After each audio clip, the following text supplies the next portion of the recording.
ಹಲವು ಕಡೆ. TV9 ನಲ್ಲಿ ದೃಶ್ಯ ಸಮೇತವಾಗಿ ಭೂಕುಸಿತ ದುರಂತದ ದರ್ಶನ ನಿಮ್ಗಾಗುತ್ತಿದೆ. ಒಂದೊಂದು ದೃಶ್ಯವೂ ಕೂಡ ಬಹಳ ಭೀಕರವಾಗಿದೆ, ಘನಘೋರವಾಗಿದೆ. ಭಾರೀ ಗಾತ್ರದ ಬಂಡೆಕಲ್ಲುಗಳು ಕೆಳಗಡೆಯಿಂದ ಅವು ಬಂದಂತ ಕಾರಣಕ್ಕಾಗಿ, ಆ ಫೋರ್ಸ್ ಅಲ್ಲಿ ಬಂದಂತ ಕಾರಣಕ್ಕಾಗಿ ಮನೆಗಳನ್ನೇ ಕೆಡವಿ ಹಾಕ್ತಿದ್ದಾರೆ. ನಿತ್ಯ ಜನ ಓಡಾಡ್ತಾ ಇದ್ದಂತ ಜಾಗದಲ್ಲಿ ಈಗ ನದಿ ಸೃಷ್ಟಿಯಾಗಿದೆ. ಮನೆಗಳಿದ್ದ ಜಾಗದಲ್ಲಿ ಬಂಡೆಕಲ್ಲುಗಳು, ಮರದ ದಿಮ್ಮಿಗಳು, ನಿಕ್ತಾನೆ ಹೇಳ್ದಂಗೆ 10 ಮನೆಗಳೇ ಮಾಯ ಆಗಿದೆ. ಬರೀ ಅಡಿಪಾಯ ಉಳ್ಕೊಂಡಿದ್ದಾವೆ. ಅಳಿದುಳಿದ ಮನೆಗಳಲ್ಲೂ ಕೆಸರು, ಕಲ್ಲು, ಮರಗಳ ರಾಶಿ. ನೋಡಿ ಇಲ್ಲಿ ಈ ಬಂಡೆಕಲ್ಲುಗಳು ಇವೆಲ್ಲ ಏನು ಇಲ್ಲಿದ್ದವು ಅಂತ ಅಲ್ಲ, ಇವೆಲ್ಲ ಮೇಲ್ಗಡೆಯಿಂದ ಜಾರ್ಕೊಂಡು ಬಂದಿರೋವು. ಆ ಕೆಸರಿನ ಜೊತೆಗೆ ಎಷ್ಟು ಫೋರ್ಸ್ ಆಗಿ ಈ ಬಂಡೆಕಲ್ಲುಗಳು ಬಂದಿರ್ಬೋದು ಲೆಕ್ಕ ಹಾಕಿ. ನೋಡಿ ಇಲ್ಲಿ ಈ ರೀತಿಯಾಗಿ ತಂದೆ ತಾಯಿಯಾಗುವುದು ಇನ್ನೂ ಕನಸೆ. ಅಪೋಲೋ ಫರ್ಟಿಲಿಟಿ ಮೂಲಕ ನಿಮ್ಮ ತಂದೆ ತಾಯಿಯಾಗುವ ಕನಸನ್ನು ನನಸಾಗಿಸಿಕೊಳ್ಳಿ. ಉಚಿತ ಆಪ್ತ ಸಮಾಲೋಚನೆಗಾಗಿ ಕರೆ ಮಾಡಿ 9953323196. ಬಂಡೆಕಲ್ಲುಗಳು ಕೊಚ್ಕೊಂಡು ಬಂದ್ರೆ ಯಾರಾದ್ರೂ ಉಳಿಯಕ್ ಸಾಧ್ಯನಾ? ಇವೆಲ್ಲ ಮನೆಗಳಿದ್ದಂತ ಪ್ರದೇಶನೇ ನೋಡಿ. ಯಾಕಂದ್ರೆ ಈಗಲೂ ಕೂಡ ಅಕ್ಕಪಕ್ಕದಲ್ಲಿ ಕೆಲ ಮನೆಗಳನ್ನು ನಾವು ನೋಡ್ಬೋದಲ್ಲಿ. ನೋಡಿ ಹೀಗೆ ಇವೆಲ್ಲ ಹೇಗೋ ಜಸ್ಟ್ ಮಿಸ್ ಆಗಿರುವಂತ ಮನೆಗಳು. ಆದರೂ ಆ ಮನೆಗಳಿಗಾಗಿರುವಂಥ ಆ ಕಲ್ಲು ಬಂಡೆಗಳಿಂದ ಕಾರಣದಿಂದಾಗಿ ಅವು ಜಾರ್ಕೊಂಬಂದಂಥ ಕಾರಣದಿಂದಾಗಿ ಬಿದ್ದಿರುವಂಥ ಹೊಡೆತ ನೋಡ್ಬೋದು ನಾವಲ್ಲಿ. ಭಾಗಶಃ ಕುಸಿದಿರುವಂಥ ಮನೆಗಳನ್ನು ನಾವು ನೋಡ್ಬೋದು. ಹೀಗೆ ಕಿಲೋಮೀಟರ್ ಗಟ್ಟಲೆ ನಿಮಗೆ ಬಂಡೆಕಲ್ಲುಗಳೇ ಕಾಣ ಸಿಗ್ತವೆ. ಇದು ಕೂಡ ವಯನಾಡಿನ ದುರಂತ ಅತಿ ಹೆಚ್ಚಾಗೋದಕ್ಕೆ ಕಾರಣ ಆಗಿರುವಂಥ ಸಂಗತಿ. ಹೀಗೆ ಬಹಳ ಫೋರ್ಸಲ್ಲಿ ಬಂಡೆಕಲ್ಲುಗಳು ಜಾರ್ಕೊಂಬಂದಿರುವಂಥ ಕಾರಣಕ್ಕಾಗಿ ಒಂದಲ್ಲ ಎರಡಲ್ಲ 16 ಕಿಲೋಮೀಟರ್ ಈ ರೀತಿಯಾಗಿ ಬಂಡೆಕಲ್ಲುಗಳು ಈಗ ಅಲ್ಲಿ ಬಿದ್ದಿದ್ದಾವೆ. ನೋಡಿ ಒಂದು ಮನೆ ನಾವು ನಿಮಗೆ ತೋರಿಸ್ತಾ ಇದ್ದೀವಿ. TV9 ತಂಡ ಕೂಡ ಸದ್ಯ ವಯನಾಡಿನಲ್ಲೇ ಇದೆ. ನಾವು ಹೇಗೆ ಶಿರೂರಿಗೆ ಸಂಬಂಧಪಟ್ಟಾಗಿನ ದುರಂತವನ್ನು TV9 ಎಳೆ ಎಳೆಯಾಗಿ ಬಿಚ್ಚಿಟ್ಟಿತ್ತು, ಹೇಗೆ ಅನಾಹುತ ಆಯಿತು ಮತ್ತೊಂದು ಅನ್ನುವಂಥ ವಿಚಾರವಾಗಿ, ಅದಕ್ಕಿಂತ 100 ಪಟ್ಟು ಹೆಚ್ಚಾಗಿರುವಂಥ ಅನಾಹುತ ಅಂತಂದರೆ ವಯನಾಡ್. ಅಲ್ಲೂ ಕೂಡ TV9 ತಂಡ ಇದೆ. ಅಲ್ಲಿ ನಡೀತಾ ಇರುವಂಥ ರಕ್ಷಣಾ ಕಾರ್ಯಾಚರಣೆ ಮತ್ತೊಂದು ಅದು ಹೇಗೆ ಸಾಗ್ತಾ ಇದೆ ಅನ್ನುವಂಥದ್ರ ಕಡೆಗೆ ಗಮನ ಕೊಟ್ಟಂಥ ಸಂದರ್ಭದಲ್ಲಿ ನೋಡಿ ಈ ದೃಶ್ಯಾವಳಿಗಳೇ ಹೇಳುತ್ತವೆ. ನೋಡಿ ಮನೆ ಒಳಗಿರುವಂಥ ವಸ್ತುಗಳೆಲ್ಲ ಚೆಲ್ಲಾಪಿಲ್ಲಿಯಾಗಿ ಬಿದ್ದಿರುವಂಥದ್ದನ್ನು ನೋಡ್ತಾ ಇದ್ದೀವಿ. ಮನೆ ಮುಂಭಾಗನೇ ಇಲ್ಲ, ಅಲ್ಲಿ ಆ ಮಟ್ಟಿಗೆ ಕುಸಿದುಕೊಂಡು ಹೋಗಿದ್ವೆ. ನೋಡಿ ಆ ಪಾಪ ಆ ಮನೆಯ ಮಂದಿಯ ಫೋಟೋಗಳು, ಅವ್ರಿಗೇನೋ ಒಂದು ಪ್ರೈಸೋ ಅವಾರ್ಡೋ ಈ ಥರದ್ದೆಲ್ಲ ಸಿಕ್ಕಿರುವಂಥ ಕಾರಣಕ್ಕಾಗಿ ನಮಗಿಲ್ಲಿ ಗೊತ್ತಾಗ್ತಾ ಇದೆ ಅಷ್ಟೇ ಈ ಮನೇಲಿ ಇಂತಿಂಥವ್ರು ಇದ್ರು ಅಂತ. ಬಹುತೇಕ ಕಡೆ ಈ ರೀತಿಯಾಗಿ ಫೋಟೋಗಳಿದ್ದಾವೆ ಬಿಟ್ಟರೆ ಮನೆಯಲ್ಲಿ ಅವ್ರ ದೇಹನೇ ಇಲ್ಲ. ಅವು ಎಲ್ಲಿ ಕೊಚ್ಕೊಂಡು ಹೋಗಿದೆ ಏನು ಅನ್ನುವಂಥ ಅಂದಾಜು ಮಾಡೋಕ್ಕೂ ಕೂಡ ಆಗ್ತಾ ಇಲ್ಲ. ಲೆಕ್ಕ ಹಾಕಿ ಅಷ್ಟೊಂದು ಬಂಡೆ ಕಲ್ಲುಗಳಿದೆ ಅಂತ ಅಂದರೆ ಆ ಬಂಡೆ ಕಲ್ಲುಗಳ ನಡುವೆ ಅದು ಎಷ್ಟು ಬಾಡಿಗಳು ಸಿಕ್ಕಾಕೊಂಡಿದ್ವೋ ನೋಡಿ. ಇದು ಕೂಡ ಅಷ್ಟೇ, ಅವ ಬಹಳ ದೊಡ್ಡ ಮನೆ. ಆದರೆ ಈಗ ನೋಡಿ ಆ ಮನೆ ಶೆಡ್ಡು ಮತ್ತೊಂದು ಎಲ್ಲ ಕುಸಿದುಕೊಂಡು ಹೋಗಿರುವಂಥದ್ದನ್ನ ನೋಡ್ತಾ ಇದ್ದೀವಿ. ಯಾಕೆ ಭಾಳ ದೊಡ್ಡ ಮನೆ ಅಂತ ಅಂದೆ ಅಂದರೆ ಭಾಳ ಗಟ್ಟುಮುಟ್ಟಾಗಿ ಕಟ್ಟಿರುವಂಥ ಮನೆ ನೋಡೋಕೆ ಹಾಗೆ ಅನಿಸುತ್ತೆ. ಆದರೆ ಈ ರೀತಿಯಾಗಿ ಪ್ರವಾಹದ ರೂಪದಲ್ಲಿ ಬಂಡೆ ಕಲ್ಲುಗಳು ಬಂದರೆ ಅದು ಎಂಥ ದೊಡ್ಡ ಮನೆ ಆದರೂ ಉಳಿಯೋಕೆ ಸಾಧ್ಯನಾ? ಬಹುತೇಕ ಮನೆಗಳ ಪಾಯ ಮಾತ್ರ ಇದೆ. ಇನ್ನು ಕೆಲವು ಮನೆಗಳು ಮುಂಭಾಗ ಇದ್ದರೆ ಹಿಂಭಾಗ ಇಲ್ಲ, ಹಿಂಭಾಗ ಇದ್ದರೆ ರೂಮು ಮತ್ತೊಂದು ಅದು ಇಲ್ಲವೇ ಇಲ್ಲ. ಈ ರೀತಿಯಾಗಿ ಬಂಡೆಕಲ್ಲುಗಳ ಹೊಡೆತಕ್ಕೆ ಸಿಕ್ಕು ವಯನಾಡಿನ ಈ 2 ಹಳ್ಳಿಗಳು ನಲುಗಿ ಹೋಗ್ಬಿಟ್ಟಿವೆ.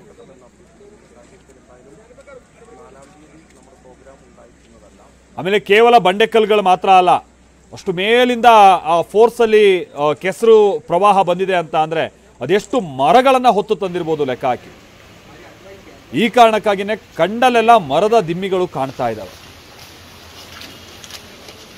ಬಹಳ ದೊಡ್ಡ ದೊಡ್ಡ ಮರಗಳು ಕೂಡ ಈ ಕೆಸರಿನ ಜೊತೆಗೆ ತೇಲ್ಕೊಂಬಂದು ಇಂಥ ಮನೆಗಳು ವಸತಿ ಪ್ರದೇಶಗಳ ಮೇಲೆ ಅಪ್ಪಳಿಸಿವೆ.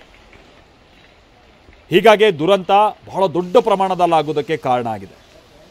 ಬಹಳ ದೊಡ್ಡ ದೊಡ್ಡ ಬಂಡೆಗಳು, ದೊಡ್ಡ ದೊಡ್ಡ ಮರಗಳು ಕೆಸರಿನ ಜೊತೆಗೆ ಬಂದು ಫೋರ್ಸ್ನಲ್ಲಿ ನುಗ್ಗಿರುವಂಥ ಕಾರಣಕ್ಕಾಗಿ ಮುಂದೆ ಸಿಕ್ಕಿದ್ದೆಲ್ಲವನ್ನೂ ಕೂಡ ಸರ್ವನಾಶ ಮಾಡಿಕೊಂಡು ಅವು ಮುಂದಕ್ಕೆ ಹೋಗಿವೆ. ನೋಡಿ ಈ ಮನೆ ನೋಡಿ ಹೇಗಾಗಿ ಹೋಗಿದೆ ಅಂತೇಳಿ. ಪಾಪ ಮನೆಯ ಮಂದಿಯ ಫೋಟೋ ನೀವು ಆ ಮನೆ ಮುಂಭಾಗದಲ್ಲೇ ಇರುವಂಥದ್ದನ್ನು ನೋಡ್ಬೋದು. ಒಳಗಡೆ ರೆಸ್ಕ್ಯೂ ಆಪರೇಷನ್ಗೆ ಹೋದಂಥ ಮಂದಿ ಬಹುಶಃ ಆ ಫೋಟೋನ ತಂದು ಹೊರಗಿಟ್ಟಿದ್ದಾರೆ ಅಂತ ಕಾಣಿಸುತ್ತೆ. ನೋಡಿ ಹೇಗೆ ಅನಾಹುತ ಆಗಿದೆ ಅಂತೇಳಿ.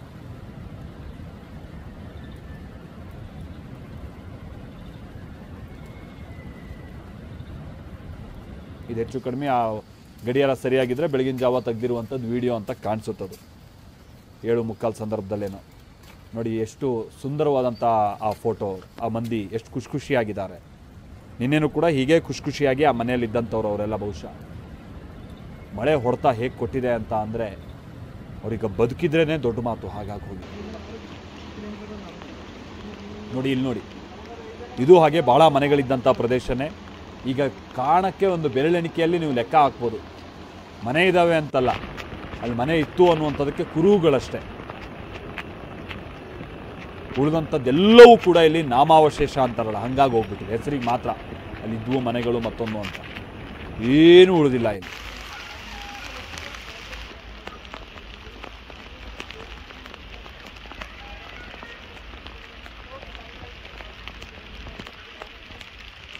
ನೋಡಿ, TV9 ತಂಡ ಈಗಲೂ ಕೂಡ ಆ ಸ್ಥಳದಲ್ಲೇ ಇದ್ದು ಹೇಗೆ ಅನಾಹುತಗಳಾಗಿದೆ ಅನ್ನುವಂಥದ್ದನ್ನು ಕವರ್ ಮಾಡುವಂಥ ಸಂದರ್ಭದಲ್ಲೂ ಕೂಡ ಮಳೆ ಸುರಿತಾ ಇರುವಂಥದ್ದನ್ನು ನಾವು ನೋಡ್ತಾ ಇದ್ದೀವಿ. ಇಲ್ಲಿ ನಾವು ನೋಡ್ತಾ ಇದ್ದೀವಲ್ಲ, ಇದು ಈ ಭಾಳ ಈ ಕೆಸರು ಪ್ರವಾಹ ಆದಂಥ ನಂತರದಲ್ಲಿ ಈ ನದಿಯ ಆ ಕಡೆ ಈ ಕಡೆ ಬದುಕುಳಿದಂಥ ಮಂದಿಯನ್ನು ಸುರಕ್ಷಿತ ಸ್ಥಳಕ್ಕೆ ಕರ್ಕೊಂಡು ಹೋಗುವಂಥ ಪ್ರಯತ್ನ. ಈ ಒಂದು ಪ್ರಯತ್ನಕ್ಕೆ ಸೇನೆ ಕೂಡ ಅಲ್ಲಿ ಸಾಥ್ ಕೊಡ್ತಾ ಇದೆ. ನೋಡಿ, ಪುಟ್ಟ ಮಕ್ಕಳು ಪಾಪ. ಆ ಮಕ್ಕಳು ಇಂಥದ್ದೊಂದು ದೊಡ್ಡ ಪ್ರವಾಹ, ಇಂಥ ಅನಾಹುತವನ್ನು ನೋಡಿ ಅದು ಹೇಗೆ ಜರ್ಜರಿತ ಆಗಿರ್ಬೋದು ಹೇಳಿ. ಬಹಳ ಮಂದಿ ಮಕ್ಕಳುಗಳ ಈ ಮೃತದೇಹಗಳು ಈ ಪೊದೆಗಳಲ್ಲಿ ಅಲ್ಲಿಂದ ಮೇಲ್ ಬಂದಿರುವಂಥ ಮರದ ದಿಮ್ಮಿಗಳ ಮಧ್ಯೆ ಸಿಕ್ಕಾಕೊಂಡಿರುವಂಥದ್ದನ್ನು ನಾವು ನಿನ್ನೆಯಿಂದ ನೋಡ್ತಾ ಇದ್ವಿ. ಬಹಳ ಬೇಸರ ಆಗುತ್ತೆ. ಆ ಮಟ್ಟಿಗೆ ಅಲ್ಲಿ ಸಂಭವಿಸಿರುವಂಥ ಅನಾಹುತ ಆಗಿದೆ. ಈಗ ಅಲ್ಲಿ ಯಾರ್ಯಾರು ಬದುಕುಳಿದಿದ್ದಾರೋ ಅಲ್ಲಿ ಇನ್ನೂ ದೊಡ್ಡ ಅನಾಹುತ ಆಗ್ಬೋದಾ ಅಂತ ಸಾಧ್ಯತೆ ಇರುವಂಥ ಕಾರಣಕ್ಕಾಗಿ ಅಂಥವ್ರನ್ನೆಲ್ಲ ಸುರಕ್ಷಿತ ಸ್ಥಳಕ್ಕೆ ರವಾನೆ ಮಾಡುವಂಥ ಕಾರ್ಯ ಆಗ್ತಾ ಇದೆ. ನಾನು ಮೊದಲೇ ಹೇಳಿದಾಗೆ ಹಲವಾರು ಕಡೆ ಅಲ್ಲಿಗೆ ಹೋಗೋಕ್ಕೆ ಸಾಧ್ಯ ಆಗ್ತಾ ಇಲ್ಲ ಮಂದಿಗೆ, ಆ ರೀತಿಯಾಗಿ ಅನಾಹುತ ಆಗಿದೆ. ಯಾಕಂದರೆ 3-4 ಅಡಿಯಷ್ಟು ಹುಗಿಬಹುದಾದಂಥ ಕೆಸರು, ಆಮೇಲೆ ಭಾಳ ಬಂಡೆಕಲ್ಲುಗಳು, ಮರದ ದಿಮ್ಮಿಗಳೆಲ್ಲ ಬಂದಿರುವಂಥ ಕಾರಣಕ್ಕಾಗಿ ಹೋಗೋಕ್ಕೆ ಕಷ್ಟ ಆಗ್ತಾ ಇದೆ.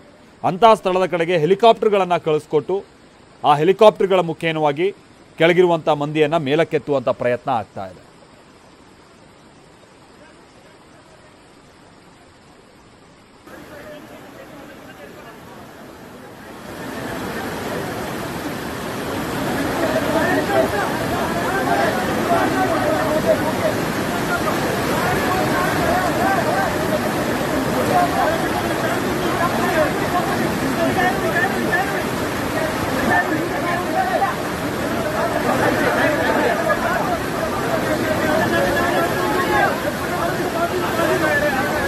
ಇಲ್ಲೂ ಕೂಡ ಪಾಪ ಅಲ್ಲಿ ಬದುಕುಳಿದಂಥ ಮಂದಿ ಅವ್ರನ್ನೆಲ್ಲ ರೆಸ್ಕ್ಯೂ ಮಾಡುವಂಥ ಕಾರ್ಯ ಆಗ್ತಾ ಇದೆ. ಹರಿತಾ ಇರುವಂಥ ಆ ನದಿ ತೊರೆ ಅದೇನು ಕಂಡು ಬರ್ತಾ ಇದೆ, ಒಂದು ಭಾಗದಿಂದ ಮತ್ತೊಂದು ಭಾಗಕ್ಕೆ ಹಗ್ಗಗಳನ್ನು ಕಟ್ಟಲಾಗಿದೆ. ಅಂಥ ಹಗ್ಗಗಳ ಮುಖೇನವಾಗಿ ಅವ್ರನ್ನೆಲ್ಲ ಹೊರತರುವಂಥ ಪ್ರಯತ್ನ ಆಗ್ತಾ ಇದೆ.